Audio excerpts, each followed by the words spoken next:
Welcome back, or welcome Welcome for the back. first time. I'm Yeah, Body. hello. I'm Minx. Welcome to our scary stories. Yeah, Hex and Boone Um, scary stories. Neither of us go by Hex or Boone, but we don't even play the game anymore that started that idea. no, not really. I mean, once in a great while, but hmm hey, it's how we met, so you know, It is. It is how we met many, many moons ago. very so long, very so long. Anyways. All right, so I am going to be reading the second half of I'm a Cinema Usher, and we have some strange rules by Drunken Swordsman. Um, hmm if you haven't listened to our last episode, go listen to that one first. Otherwise, this is going to make absolutely no sense. Oh yeah, you're gonna be a little lost. You're going to be Probably more very freaked out confused. though. All right. Maybe that's what adds to their suspense. Yeah, just a little bit, just like start somewhere in the middle, you Uh, know? It's the confusion that's really scary. exactly. You don't know what's going on. You really don't know what's going on. That's my natural state. Oh my Um, god, all right, you ready? I'm ready. All right. My name is Sean. I've been a cinema usher for 3 years now. My cinema has rules that you should never, ever break, even if you think they're insane. If you're confused, please listen to part one. One of the rarest rules we have is rule number 7. I've only ever experienced it once, about 6 months ago, and I sincerely hope I will never have to deal with it ever again. Rule number 7. If you notice shadows being out of sync with your surroundings, return to the last room you were in as quickly as possible, alone. Close the door, then return to the lobby. Until you do so, do not touch your shadow under any circumstance. The biggest danger you can face in this job is becoming too used to the weirdness. That's the mistake I made with rule number 7. I dropped my guard and stopped paying attention. I had walked over to the other side of the lobby from room 6 before I realized I had no shadow. Cold sweat covered my brow. I looked back the way I came. My shadow, completely disconnected from me, lay on the floor by the door to room 6. And another usher, a man by the name of Liam, stood between me and it. He was looking straight at my eyes, a narrow grin on his face. I had to think quick. Whatever was going on, I had to get back to room 6. But with Liam in my way, I had no route to get there, not without confronting him. Sean, is everything all right? David called from the door to his office. He sounded concerned, worried even. Could I answer him? Would that just make things worse? I ignored the question and started heading back to room 6.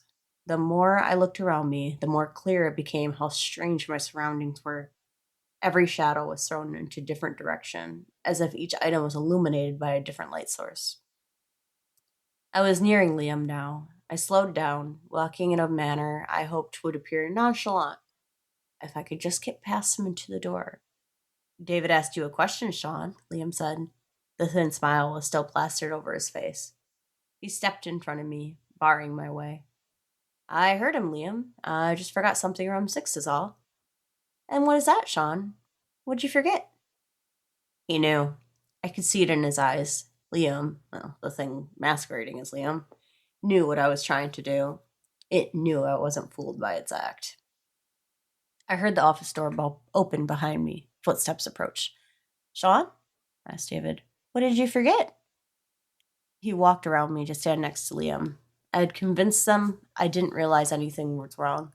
I couldn't get to room 6 otherwise. Even if I did make it there, the rule said I had to be alone. They couldn't follow me. I forgot to clean up a spilled drink. I'll just get some paper towels from the garbage room and go finish it. I smiled weakly, cursing my quivering voice. It was a bad lie. I could see it in David's eyes. He was not convinced. Liam, go help him out with that, would you? He said, walking away to the office. Liam smiled at me again. It was a horrible sight. Well, let's go, Sean, he sneered. We walked to the garbage room. My mind raced as I tried desperately to think of a way out of the situation. Liam was watching me from the corner of his eye, waiting for me to make a run for room 6. A desperate plan formed in my head. It was a gamble, and for all I knew, The other rules of the cinema didn't even apply in this place, whatever it was. But it was the only way to escape that I could think of. We entered the garbage room. Liam wasn't even acting inconspicuous anymore. He was looking straight at me, still smiling that horrible grin.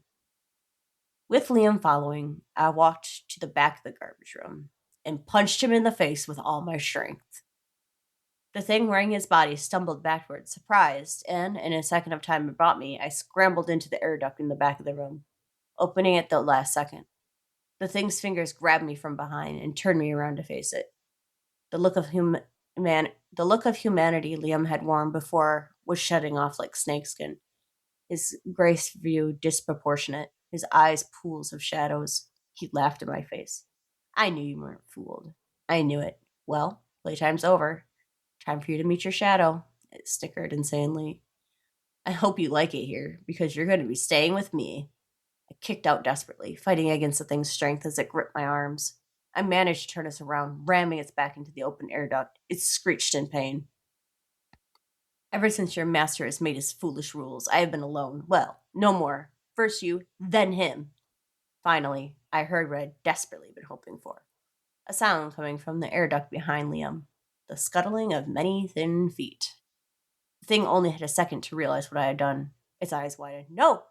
And then it was ripped backwards, as a terrible force tore it into the vents. The bones cracked in its back and legs bent in angles they were never meant to be. Then it was gone, screaming and cursing. I stumbled away from the wall. I had little time. As I ran across the lobby towards room 6, the thing wearing David's body tore out of the office. It screamed in frustration as it sprinted towards me. I reached room 6. My shadow collided with the ground, trying to reach me, but coming just short. David was near, meters away from me, a cry of anger and desperation filling the air. I flung open the door, jumped inside, and slammed it behind me. Silence dropped like a stone. Cautiously, I opened the door again. The lobby was empty. I looked down and heaved a sigh of relief. My shadow was once again at my feet. Rule number 8. If a garbage bag begins to move violently or making noises, dispose of it in the special chute with garbage room. Do not open the bag. One of the jobs we have to do here is clear out the garbage room after every shift. This means loading all the trash into a trolley and taking it to the basement parking lot, where a truck will come to pick it up every week. Rule number 8 is probably the worst after rule number 4. It's not as mentally scarring, but it can still fuck your head up if you think about it too much. It certainly made me pretty miserable when I had to deal with it the first time, about a year back.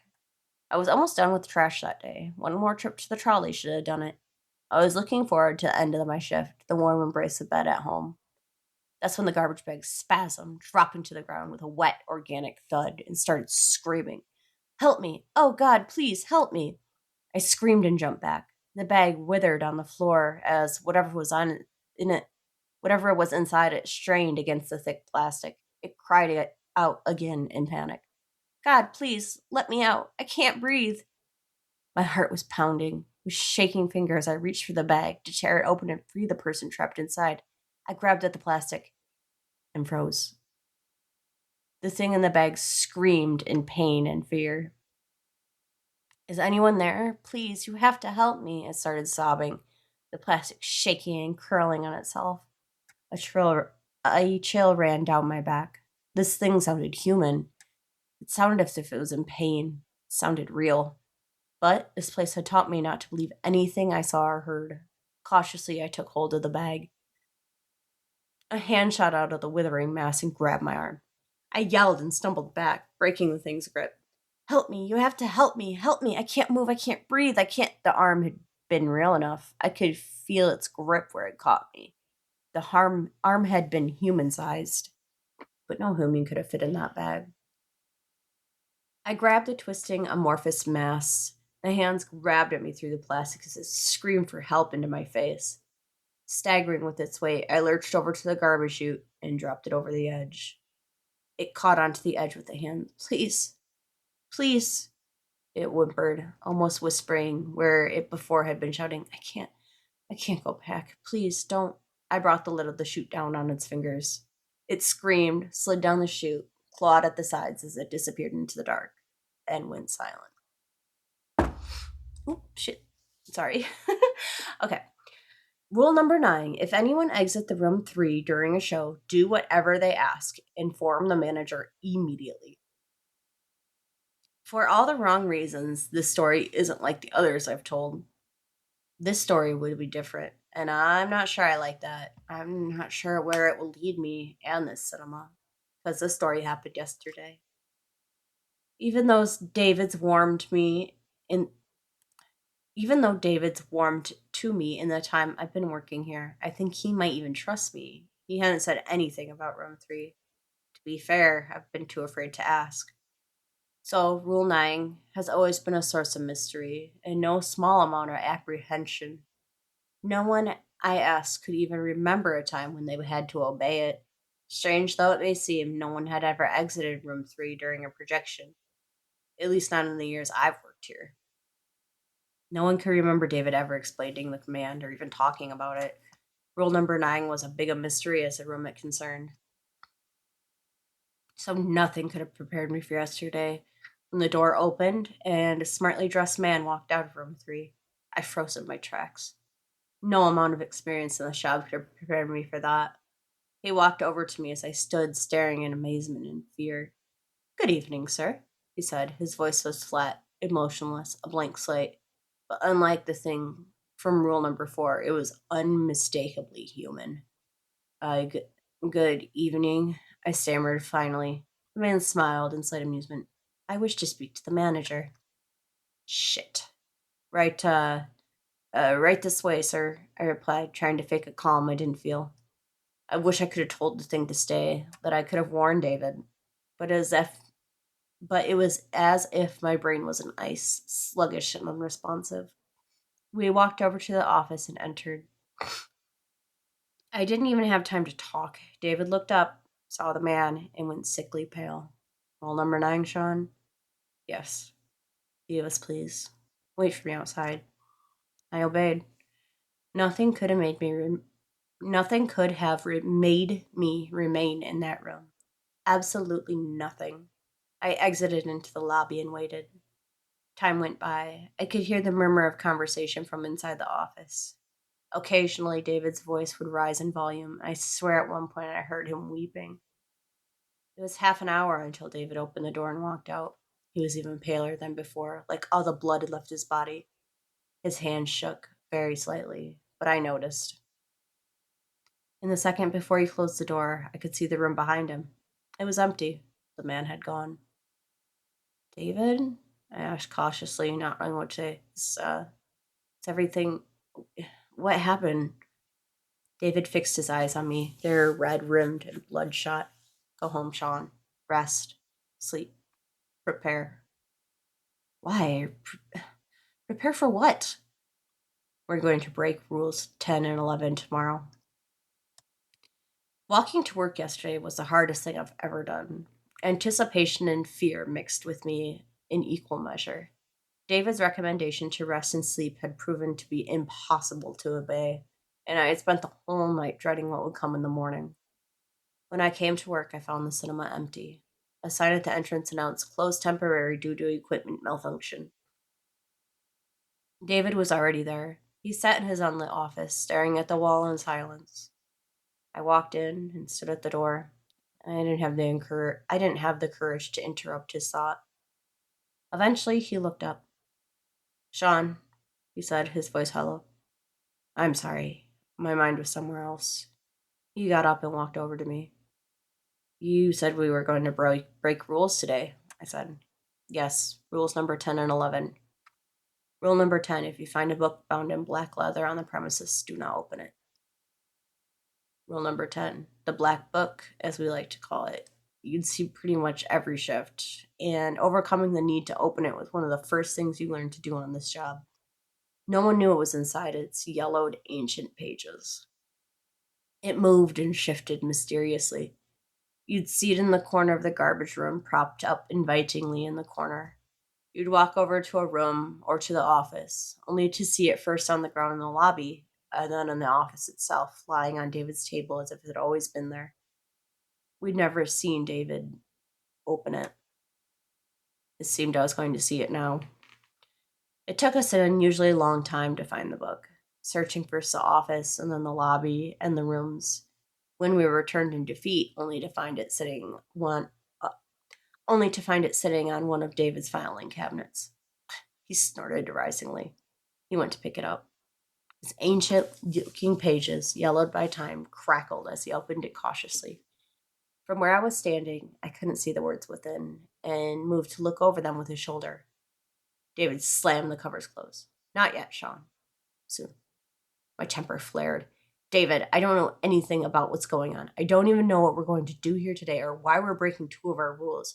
I don't expect you to tell me everything, but you have to give me something. My anger receded as quickly as it had risen.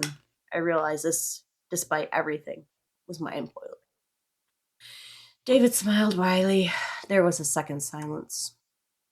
You're right, Sean. You deserve to know something. I'm sorry. After 15 years in this job, you begin to get used to it, not telling anyone more than they need to know.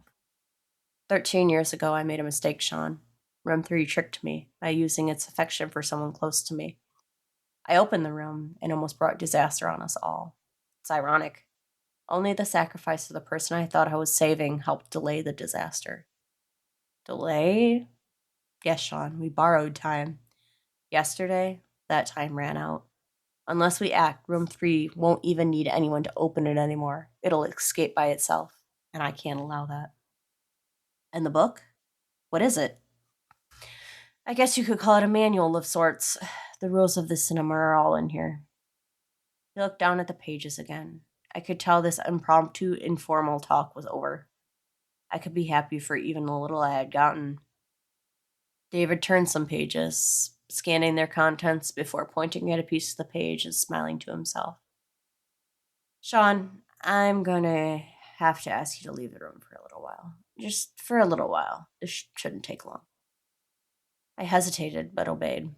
Standing in front of the room, I could see David's shadow drawn on the blinds of his office window as he moved around. Suddenly, another shadow sprang up from behind him. It walked around until it stood face to face. Another joined it, and then another. Muted voices reached me. David's sounded resolute and determined. The answering voices, many talking over each other at the time, were sharply but barely heard whispers, like the drawing of a knife across skin. The shadows gathered around David. He stood unmoving, his hands falling to his side. The shadows leapt. They slid, merging with David's, and disappeared. Not waiting for a command, I ran into the office. I crashed through the door. David stood at his table, leaning on it tiredly, gasping for air. But he was unharmed. What the hell just happened? I asked. What the hell were those things? David chuckled to himself. I guess you could call them messengers or taskmasters. Could you please not talk in riddles for once, David? I said, exasperated that even now I was being kept on a need-to-know basis. I called out to something that shouldn't be called, Sean, but this is a very trying day. In desperate times, call for desperate measures. Let's go. It should be arriving soon enough, and I'd hate to keep it waiting. He walked past me, still carrying the black book. After a second, I followed in mute frustration. Opening the door to the office, I saw what he had been talking about. Rule number 11, the lady in black. Rule number 11, if a woman in black dress offers you a drink, do not accept. A woman stood before us. She was tall, taller than either of us, and her pale face contrasted with her deep, dark hair. She wore a flowing midnight black dress. In her hands was a carved wooden goblet. I had encountered the lady in black before. She, or it, walked around with the cinema often, stopping ushers every now and then to offer them a drink from her goblet. The liquid within was translucent and looked for all purposes like clear water. Somehow I always doubted it was anything that harmless. Thankfully, she never forces a drink on us, making her one of the least dangerous things you could encounter here. When you refused, she would nod slightly, understandingly, and move on. Now she was here. Will you accept my chalice? She said, almost whispering. Her voice was faint, unfannably sad. I made to refuse. It was almost like muscle memory at that point, honed by dozens of encounters with her. But my words stuck in my throat when I realized she wasn't looking at me. She was talking to David. He was quiet for a second. I will, he answered finally. David, what are you? I began in confusion and panic. He cut me off. This has to be done, Sean. There's no other way we can stop what's coming. He turned back to the lady in black. It has been so long, she smiled faintly and passed him the cup. Drink. David took the chalice. He hesitated for a moment, wavering. His face hardened suddenly. He drank the cup in one quick draught. Then he grasped, stumbling, dropped it to the ground with a thud. He leant on me heavily, and I almost fell over under his sudden weight. His face was sickly pale. He coughed, specks of red fell to the floor. You have paid the price, the lady whispered. I have, David replied, shaking with more bloody coughs. Now for your side of the bargain. Indeed. What is it you seek? She smiled sadly. I seek a way to halt room 3 from breaking free. David was choosing his words carefully. He only had one shot at this, I realized. Lady frowned. Will not like the answer, child, she whispered. Are you sure this is what you wish to know? I'm sure, damn you, David coughed through clenched teeth. A thin red trail ran down from the corner of his mouth. Tell me. The lady leant forward to his ear. She whispered to him, words I hoped to never have to hear. Then she straightened her back again. The bargain is complete. Farewell, David. She turned and walked away from us as if nothing happened. She rounded a corner. Somehow I knew she would not be there if I looked. David turned to me. Blood was now dripping from the corner of his eyes, too. The black book fell from his fingers. David, what did you do? What is happening? I stammered. What did she tell you? I had to lean forward to hear his reply, his voice weakening with every word. Go to the projection booth, Sean. Turn on all the projectors. Do it now, quick. The command in his tone was absolute. I ran for the projection booth. I swiftly flipped every switch, moving from projector to projector. The whir of machinery filled the air. Empty though it was, there was now a show in every room of the cinema. I realized what David was doing. Too late, I realized. I sprinted back for the lobby, taking the stairs both at a time. I had to be in time. I had to. He was not in front of the office anymore. The black book lay open from when it had fallen to the ground, the only indicator that he'd ever even stood there. I ran over to it and looked around the lobby. Of course, David stood there before room 3. His hand was on the handle. He looked back at me, blood in his eyes. David, don't! I screamed. 13 years, Sean. Use them well, he called out to me. He smiled, then he opened the door. The darkness on the other side was absolute, all light stopping the second it hit the door frame. David didn't hesitate. He stepped forward and closed the door behind him. I stood, frozen. He was gone. There was a rumble and the earth shook. The door to room 3 rattled in its frame as whatever was inside strained against the walls, eager to escape. But its struggle was in vain. Whatever David had done, whatever his sacrifice had achieved, it had robbed room 3, bound it again, bought more time. The rumbling subsided. The door stopped shaking. There was silence. A rustle of pages below drew my gaze. I looked down at the book at my feet. It was open to the last page. There was only one sentence written on it, written in black ink. Roll number 12. There must always be a manager. The end. Oh my god. Oh, that's creepy. I liked it, but oh, that was creepy. I when he punched him in the face, I was taken aback. I was like, oh, good heavens. I did kind of laugh at that the first time I read this. That was It's like, and I punched him in the face. I'm like, well, that's going way to deal with an entity, I guess. I was like, hell yeah, this is my kind of story. Yeah, it's pretty crazy. No, that's so creepy. I mean, room 3. Oh, room 3. I know, right? We'll never know. So, he's got like 13 years. He needs to be a manager and then sacrifice himself. I'm calling it. Yeah. Poor David. Poor Poor David. Sean. Yeah, no kidding. But yeah, that was the end of the Cinema Usher saga. I hope That you was really enjoyed. good. Yeah. Drunken Swordsman. I like that. They did something really good. Yeah, it's really, really interesting. Especially But like normally like a longer series. I don't know if I would like stay as interested, but that kept me like pretty focused. mm-hmm. I Yeah, liked it. it's very mysterious. Mhm. I like how he's fed the guy to the spider guy and Yes. ducks. He's like, I know what to do. I mean, yeah. No, I'm riding hard for Sean. Okay, first with the punching, and then feeding one monster to another. I'm here for it. Mm-hmm. I'm Team Sean all the way. I know. Poor guy. But Oh, maybe he'll get a raise. I hope. I hope that man deserves a raise. He also At needs like an least. on-call priest. Yeah. No kidding. Yeah, All right. I think it's your turn. it is my Like I turn. said, that was Drunken Swordsman. All of his info will be in the show notes. Make sure you go check Hmm. out. He has a lot of work, so go check him out. He does a lot of really cool stuff. Yes, yes. I will make sure to put all of the links below, in whatever bio or attachment is with wherever you listen to your podcasts. Yes. All Yeah. All right. right. Your All turn. right. I'm Buckle up. ready.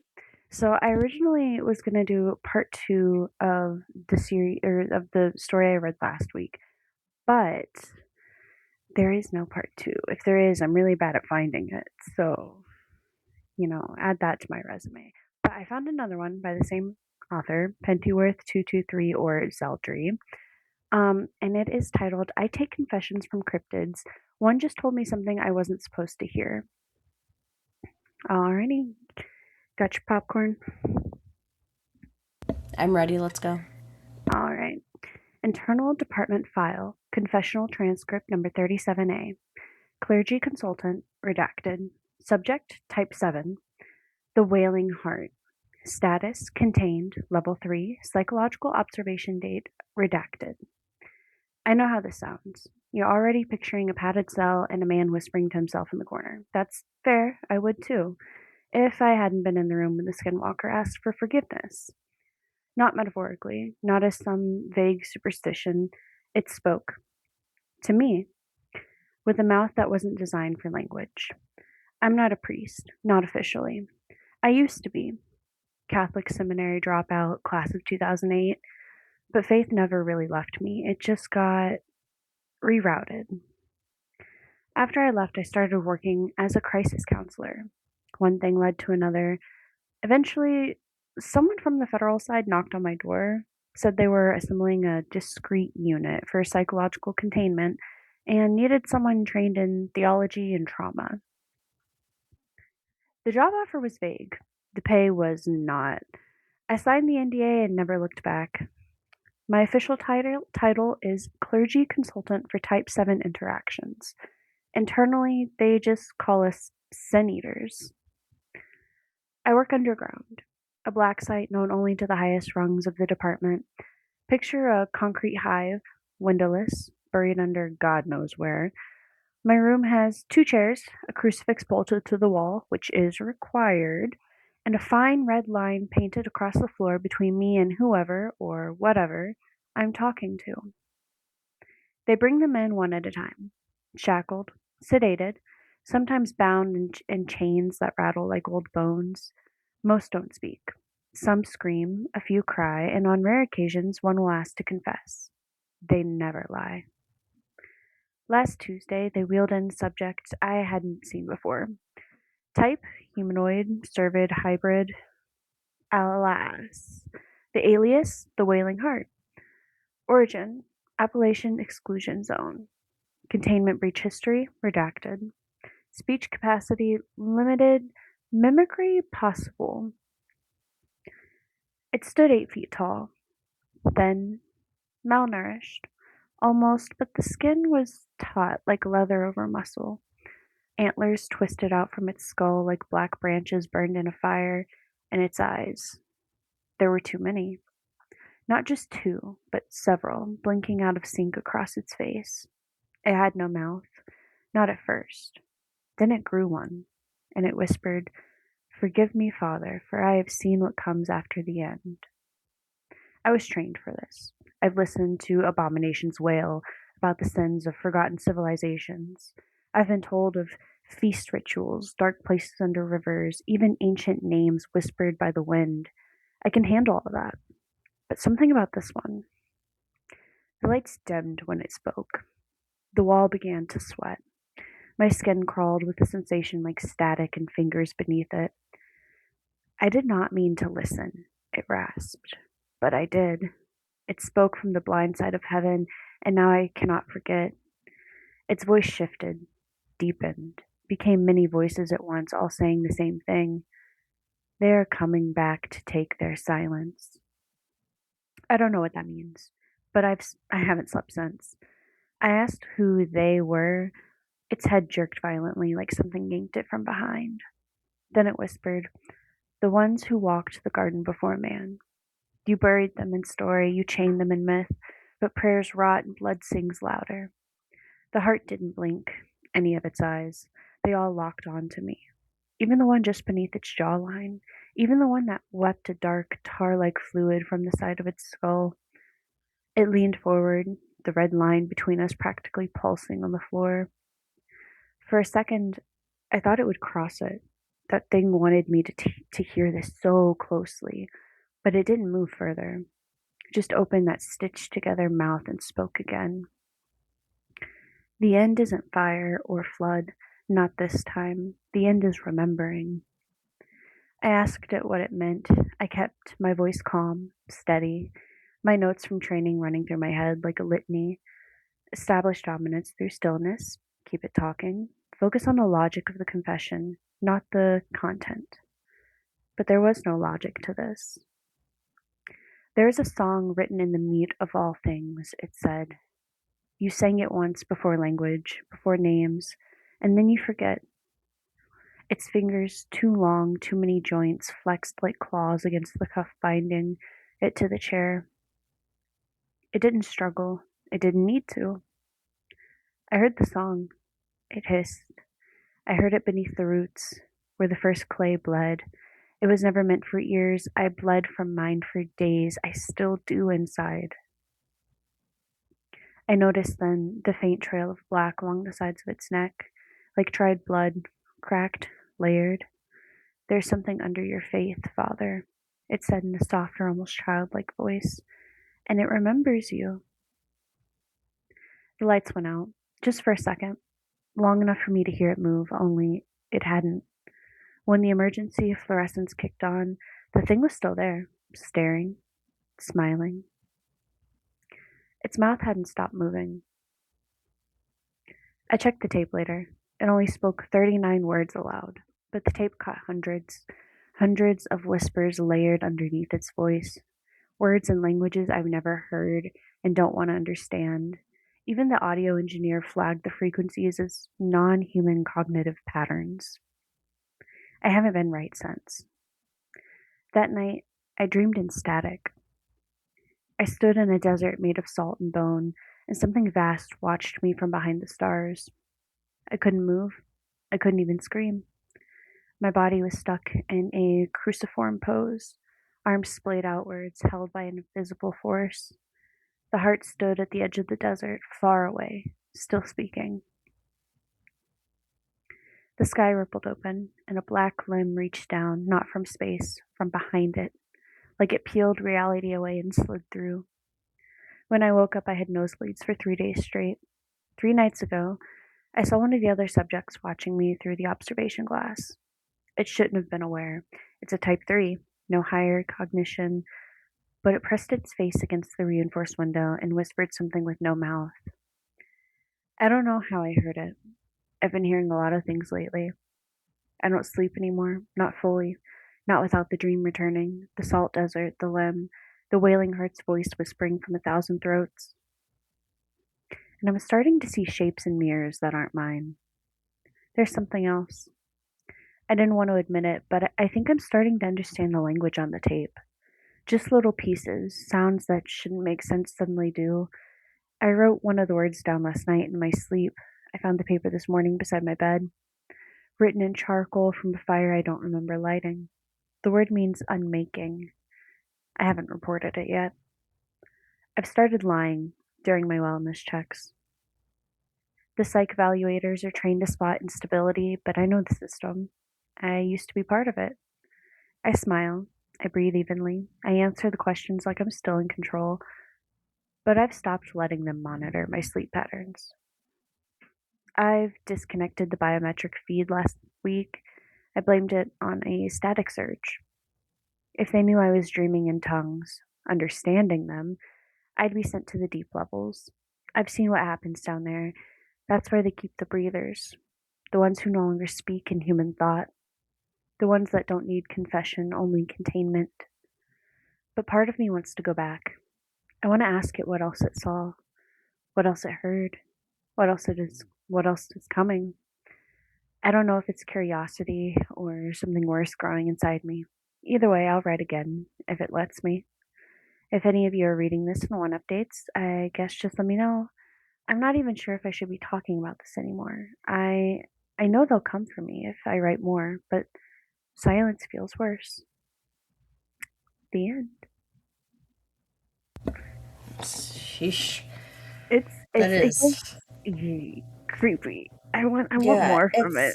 It's very like existential. Mm-hmm.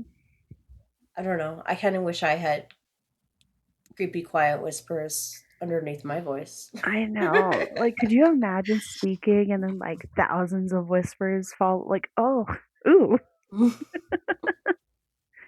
But I also think the author Pentuer 223 or Zeldry also has like a lot of these that I've seen where they're done in this form of like a file reading almost, and Mm-hmm. I quite enjoy them. Mm-hmm. They're not always that long. I might have to do like a couple of them for one, but they're really good. They're just little creepy things. But that's more. I'm not as gory as you either. I think I Yeah. like the thrilling is more my speed. Yeah, the next one I'm gonna read in the next episode is pretty gross. So. Ooh, yeah. I got for the next episode I did pick a long one and it's more of the same like suspenseful type. Um yeah, it's more of this. Hey, that means you just I get one have of each. I have a You get an type. I icky can't one help and then a it. spooky one. I know, but We just I have know very this one different. wasn't. Go ahead.